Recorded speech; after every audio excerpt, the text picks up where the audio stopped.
అందరికీ నమస్కారం. ఈరోజు బ్రేక్ఫాస్ట్కి పోహా చేశాను. చాలా టేస్ట్గా ఉంటుంది. మిక్చరీ పోహా కలిపి తింటే సూపర్గా ఉంటుంది.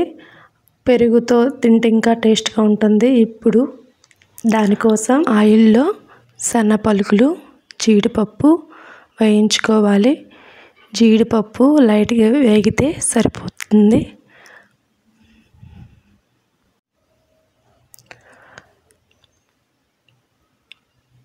వేగిపోయాయి.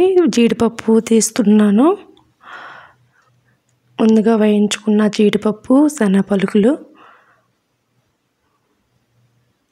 2 పచ్చిమిర్చి, శుభ్రంగా కడిగి పెట్టుకున్న 2 గ్లాసుల అటుకులు, 1 ఉల్లిపాయ, మిక్చరీ, కరివేపాకు. అదే ఆయిల్లో ఇప్పుడు 1 టీ స్పూన్ ఆవాలు, 1 టీ స్పూన్ జీలకర్ర. అవి కొంచెం వేగాక ఉల్లిపాయ ముక్కలు,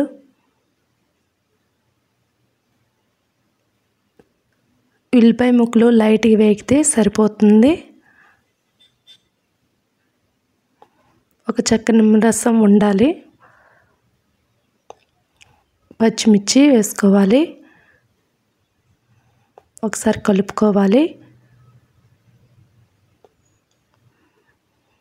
ఇప్పుడు కరివేపాకు వేసుకోవాలి. కరివేపాకు ఎక్కువ వేసుకుంటే పోహా టేస్ట్ బాగుంటుంది.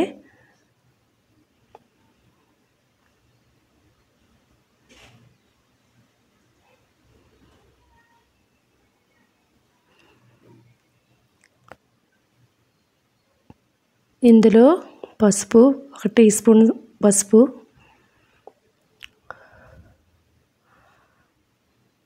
ఒకసారి కలుపుకోవాలి బాగా.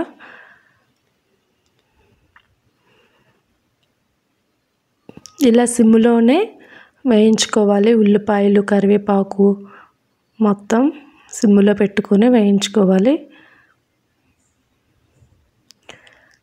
ముందుగా కడిగి పెట్టుకున్న అటుకులు శుభ్రంగా, ఈ అటుకులు బియ్యం ఎలా కడుక్కుంటామో అలాగే కడుక్కోవాలి. శుభ్రంగా నీరు లేకుండా వడకట్టుకోవాలి. అప్పుడు అటుకులు ఎండిపోకుండా స్మూత్గా ఉంటుంది పోహా.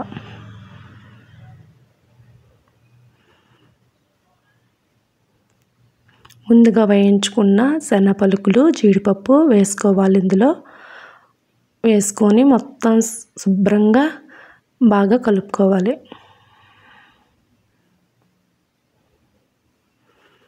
ఒకసారి ఇలా కలుపుకొని సిమ్లో ఇప్పుడు 5 నిమిషాలు పోయిన తర్వాత తీసి చూస్తే ఇప్పుడు 1 టీ స్పూన్ సాల్ట్ వేసుకోవాలి. సాల్ట్ చూసుకొని వేసుకోవాలి. మూత పెట్టుకోవాలి. మరొక 2 నిమిషాలు మూత పెట్టుకోవాలి. ఇక్కడ కొంచెం సాల్ట్ సరిపోలేదండి, కొంచెం సాల్ట్ వేసుకున్నాను. ఇప్పుడు 1 చెక్క నిమ్మరసం పిండుకోవాలి లాస్ట్లో.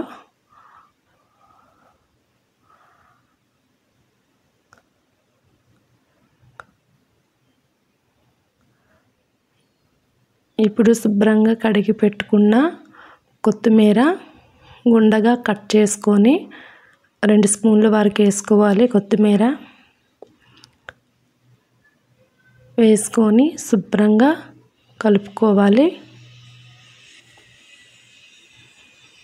మిక్చరీ ఏ మిక్చర్ అయినా మీరు వేసుకోవచ్చండి పోహాతో.